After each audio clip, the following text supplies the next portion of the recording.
Welcome to Doctorates of the Absurd, your provider of belief on demand. You know, some ideas build entire worlds. Others, they build prisons. And every now and then, one philosopher builds the prison, and another comes along to decorate the cell walls with murals so terrifyingly beautiful you never, ever want to leave.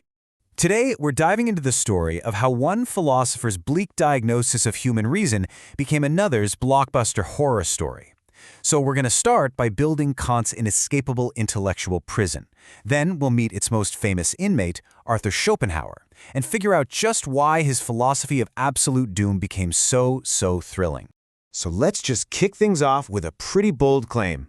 We usually think of Immanuel Kant as this great champion of the Enlightenment, right? The guy who put human reason on a pedestal. But what if that's totally backward? What if he was actually its saboteur, the man who, instead of setting reason free, locked it in a cage and threw away the key? To really get Schopenhauer's dark cathedral, we have to start with the prison that Kant built. So come on, let's go inspect the walls. Okay, so Kant's big world-breaking idea was this. The world you see, hear, and touch isn't reality as it actually is, not even close. He called it the phenomenal world. Think of it like a movie that's being projected for you, by you. Your brain isn't some clear window to the universe. It's more like a projector that shapes literally everything you perceive through its own built-in software, things like space, time, cause and effect. You aren't seeing reality, you're just interacting with your brain's custom user interface. And this sets up Kant's absolute core distinction. On one side, you've got the phenomenal world. That's the movie playing in our heads. Our reason can analyze it, pick it apart. It works great there. But on the other side, there's the noumenal world, the way things actually are, the source code of the universe. And according to Kant, we can never, ever access it. It is forever locked away. Kant even gave this unknowable reality a name, the Ding an sich, which just means the thing in itself. Again, just think of it as the universe without our mental software running on top of it. It's the raw, unfiltered data stream, and we are permanently forbidden from ever seeing it. And right there, that is Kant's great betrayal. The one tool we thought would give us the ultimate truth, our own reason, turned out to be the very thing that traps us. It's not a key, it's the bars on the cell of our own minds. Kant basically left philosophy in a state of permanent intellectual lockdown. So into this intellectual prison walks Arthur Schopenhauer. He's the brooding heir to this whole Kantian estate, and he looks at the walls that Kant built, and instead of trying to tear them down, he decides to redecorate. See, he had a totally different idea. Schopenhauer's real genius wasn't in inventing a new system from scratch. No, it was in taking Kant's cold, clinical, academic diagnosis of our imprisonment and turning it into a gut-punching, thrilling, gothic horror story. He took an intellectual problem and gave it a dark, beating heart. So how in the world did he pull this off? Well, it was one incredibly gutsy move. He decided to peek through the keyhole of Kant's prison to look at that unknowable thing in itself, and he gave the abyss a name. He called it the Will. Now, this isn't free will or some kind of divine plan. Oh, no.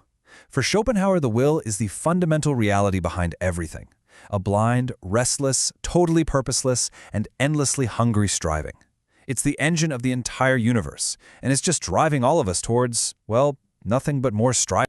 And with that one simple declaration, he completely transformed philosophy. Kant's abstract, unknowable variable X was suddenly a monster. The source code of the universe wasn't just neutral code, it was a ravenous cosmic force, and our lives are just its puppets. This changes everything. I mean, if the universe is just this mindless, hungry will, then our lives aren't some precious gift. We are doomed to a cycle of wanting something, maybe getting it for a second, and then immediately wanting something else. He said life is just a pendulum, swinging back and forth between the pain of wanting and the boredom of having. For Schopenhauer, suffering isn't a bug in the system, it's the core feature of existence. But this is where Schopenhauer gets really interesting. Instead of just leaving us in total despair, he flips the script. He turns this horrifying conclusion into a sublime, almost heroic quest. And what's the goal? Not happiness. The goal is annihilation. He actually lays out a three-step path to quiet this monster inside of us. First, through art. By losing ourselves in music or painting, we can for a moment forget our own desires and become a pure, will-less subject. Second, through compassion, or what he called pity. We start to recognize that the same suffering will is in everyone else, and that breaks down our ego. And finally, through asceticism, basically starving the will's urges, we can achieve the ultimate prize, a quiet, victorious nothingness. Now, the absolute key to this whole escape plan is to overcome what he called the principium individuationis, which is just a fancy term for the illusion of the self. That powerful feeling that you are a separate person with your own unique problems, he says that's just a trick. It's an illusion created by Kant's phenomenal world. If we can truly see that we're all just different waves in the same tormented ocean of the will, then our own individual suffering starts to dissolve. Okay, I know. This all sounds unbelievably bleak, right? A prison of the mind, a monstrous cosmic force, a life of endless suffering, and an escape that leads to nothingness. So the real question is, why on earth did this idea sell so well? Why was it so popular? Seriously, why have generations of artists, writers, and thinkers just been completely captivated by this philosophy of doom? What is so thrilling about staring into the void that Schopenhauer painted for us?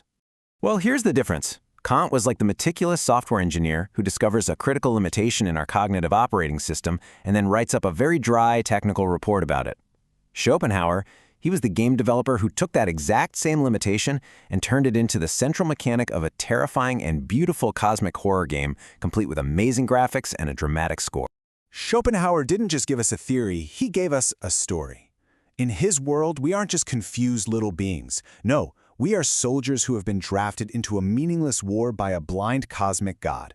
And in a war like that, the single most heroic, noble act you can perform is to desert. He made pessimism feel like a rebellion. He made cosmic dread feel profound.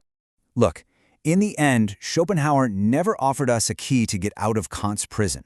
He never promised an escape. What he did instead was teach us to make a religion of the lock itself, to find a profound, exhilarating, and strangely beautiful victory in understanding the cold, hard mechanics of our own cage. He took a life sentence and turned it into a heroic stance against the entire universe. And that is a story that is still irresistibly thrilling.